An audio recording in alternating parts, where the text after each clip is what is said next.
આપ જોઈ રહ્યા છો લાઈવ દરબાર ન્યૂઝ। ડભોઈ મહિલા અને બાળ વિકાસ વિભાગ અને નિયામક મહિલા કલ્યાણ ગુજરાત ઉપક્રમે જાતિ સતામણી વિષય ઉપર સેમિનાર આયોજન કરવામાં આવ્યું, જેમાં મોટી સંખ્યામાં મહિલાઓ ઉપસ્થિત રહી માર્ગદર્શન મેળવ્યું હતું। ડભોઈ ખાતે ભાવસાની વાડીમાં મહિલા બાળ વિકાસ વિભાગ નિયામક મહિલા કલ્યાણ ગુજરાત રાજ્ય ગાંધીનગર દ્વારા કામકાજના સ્થળે જાતિ સતામણી અટકાયત પ્રતિબંધ અને નિવારણ બાબત અધિનિયમ 2013 અવન્ય મહિલાલક્ષી યોજના અને કાયદા વિશે માર્ગદર્શન સેમિનાર યોજાયું, જેમાં મુખ્ય વક્તા તરીકે કવિતાબેન ગોહિલ, દહેજ પ્રતિબંધક સંરક્ષણ અધિકારી ડૉક્ટર પરીક્ષિતભાઈ વાઘેલા, દહેજ પ્રતિબંધ સંરક્ષણ અધિકારી આશીષભાઈ શાહ, ડેપ્યુટી મેનેજર સીઈડી સોનલબેન અને કિંજલબેન, એએસઆઈ ડભોઈ પોલીસ સ્ટેશનના પામેશ મહેતા, વડોદરા કુમારી છાયાબેન ગુપ્તા, હિમાંશુભાઈ ગુપ્તા, સમતા કેળવણી મંડળ ડભોઈ ઉપસ્થિત હતા, જેમાં મહિલાલક્ષી યોજનાઓ અને કાયદાઓ વિશે વિસ્તૃત માર્ગદર્શન આપ્યું,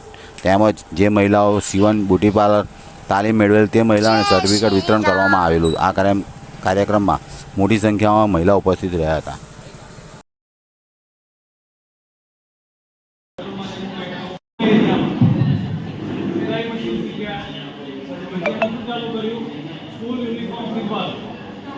कोई डिजाइन पैटर्न नहीं, कोई वेस्टेज नहीं, एक छापो।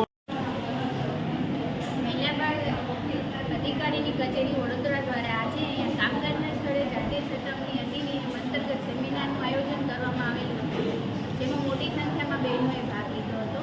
સાથે સાથે સમતા કેળવણી મંડળ જે એનજીઓ છે તેમાં સીડીઆઈ દ્વારા સીવણ ક્લાસ, બ્યુટી પાર્લર એના ક્લાસીસ શરૂ કરવામાં આવેલા હતા। તે બધાની તારીખ પૂર્ણ થતાં તે તમામને સર્ટિફિકેટ વિતરણનો કાર્યક્રમ પણ આજે આયોજન કરવામાં આવેલું હતું।